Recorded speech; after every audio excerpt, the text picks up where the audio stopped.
qui se poursuit. C'était là. On reçoit sur ce plateau Steve Mbikaï, député national de l'opposition, leader de l'opposition nationaliste et porte-parole de la nouvelle classe politique et sociale. Aujourd'hui, on parle justement du nationalisme, économique et culturel. Mais également de la proposition de loi du député visant à combattre l'homosexualité. Proposition que ça retrouve dans le nationalisme culturel. Alors, on parlait tantôt du nationalisme économique. Pour quelle finalité, enfin? Non, mais c'est pour faire en sorte que la richesse du pays profite d'abord aux nationaux, avant les étrangers. Parce que quand nous allons stopper d'exporter nos matières premières, quand nous aurons importé le savoir-faire, surtout de sciences expérimentales, et que nous serons en mesure de pouvoir transformer les biens que nous avons ici en biens de consommation, au lieu d'exporter l'état brut, quelle est la conséquence? Quand il y aura création de beaucoup d'industries au Congo, même si c'est créé par les étrangers, mais chez nous, il y aura beaucoup d'emplois, l'État aura des impôts, n'est-ce pas, et l'économie ira florissante. Donc il faut pas livrer les Congolais, n'est-ce pas, de laisser à la merci des vendeurs d'argent qu'on a ici. Parce qu'ici, on n'a pas de banque. On n'a que les cambistes qui viennent exploiter et tuer les Congolais économiquement. Il faut que l'État crée les banques d'investissement. Quand vous avez un projet, vous l'introduisez, on vous finance, n'est-ce pas, et vous remboursez après 5 ans, 10 ans et consorts, vous créez des emplois. Mais ici, avec les vendeurs d'argent que vous appelez les banques ici, ils vous donnent un crédit au mois de janvier, vous devez commencer à rembourser au mois de février. À quel taux d'intérêt? À 15%. Quand vous placez l'argent chez eux, eh ben, c'est à 4%. Et tout ça, l'État ne fait rien parce qu'il est impuissant face à cette économie qui est tenue par les étrangers. Mais avec ces discours, vous ne craignez pas qu'on vous taxe de raciste, Steve Mbikaï? Non, mais je vous ai bien dit que je ne suis pas contre ça.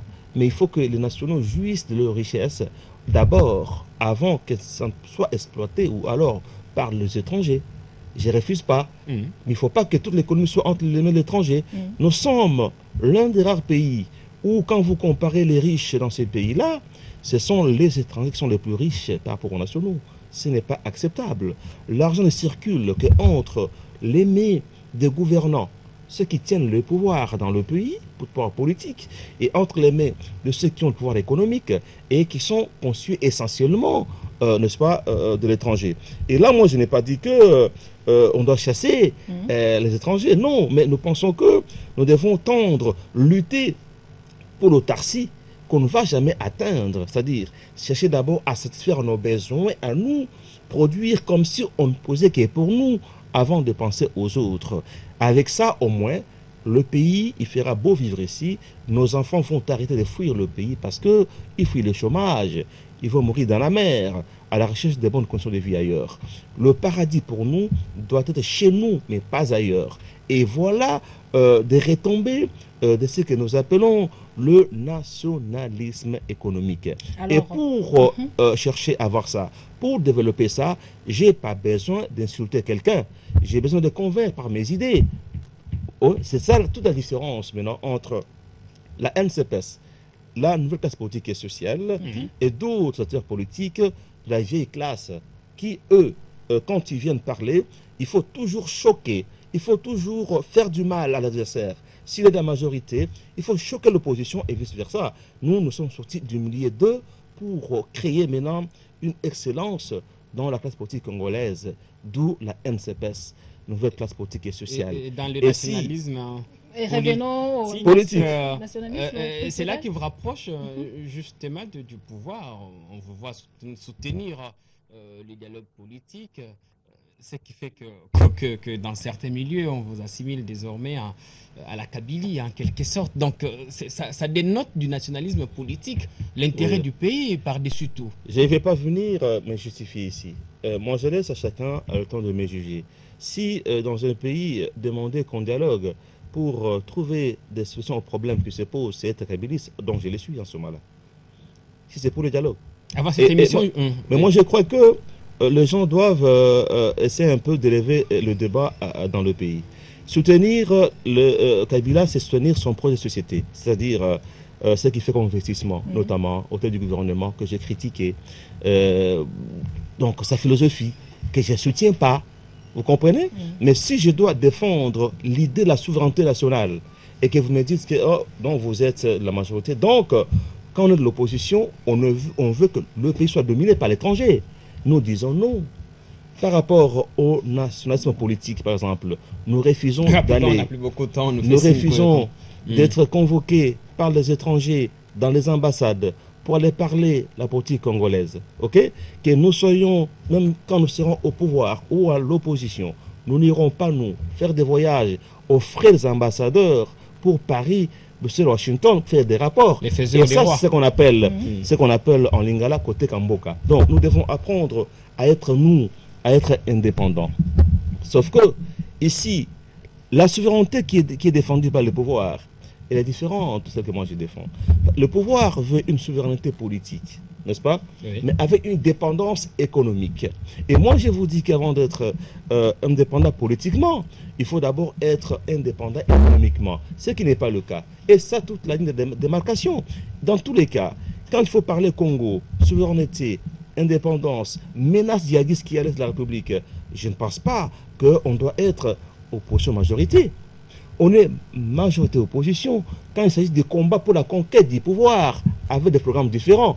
Avec le temps, les gens vont nous comprendre, et ils vont estimer que, ils vont être convaincus que nous avons une nouvelle façon de faire de la politique. Vous avez certainement qui n'est pas celle discours, contrairement à vos collègues opposants, ça c'est sûr. Ah bien sûr, parce que si d'autres gens viennent ici, ils feront peut-être sur 30 minutes, 20 minutes à parler des personnes.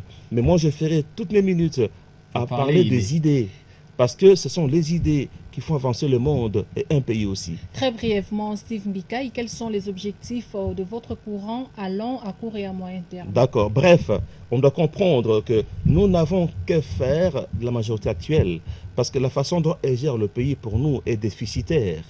Je l'ai démontré ici. Nous sommes pratiquement dominés sur tous les plans, économique, culturel et politique. Et je ne vais pas être d'accord avec eux parce que j'ai besoin de les remplacer demain pour mieux faire. L'objectif, c'est quoi pour nous? C'est qu'avant d'avoir les pouvoirs, il faut d'abord avoir un peuple éveillé, un peuple qui a la conscience, qui doit dire non à la manipulation étrangère. D'abord, les dirigeants qui doivent apprendre à respecter leurs lois. Les constitutions de la République, par exemple, de toutes les républiques africaines, il faut respecter. On doit savoir qu'on ne doit pas confondre le pouvoir d'État avec le pouvoir coutumier, où quand tu y accèdes, c'est dans le sang. Que non, la démocratie est une bonne chose. Pourquoi? Je peux être d'une famille pauvre, je me bats demain, je serai aussi chef de l'État. Mais si quelqu'un doit faire 30 ans comme chef de l'État, et que dire des autres? C'est ça, toute la différence. Et nous voulons que les gens prennent conscience pour que quand nous serons, nous, au pouvoir, notre pays soit indépendant sur tout le plan politique, économique et culturel, et que nos richesses congolaises africaines soient d'abord pour répondre aux besoins des nationaux, au lieu que le pays soit entre les mains de l'étranger sur le plan politique, économique et même culturel. Merci beaucoup, Steve Mbikaï. On souhaite bonne chance à votre proposition de loi. On souhaite qu'elle soit examinée. Mais adressez-vous au président Minakou. J'imagine qu'il nous regarde. Merci à vous d'être passé. On rappelle que vous êtes député national, leader de l'opposition nationaliste et porte-parole de la nouvelle classe politique et sociale.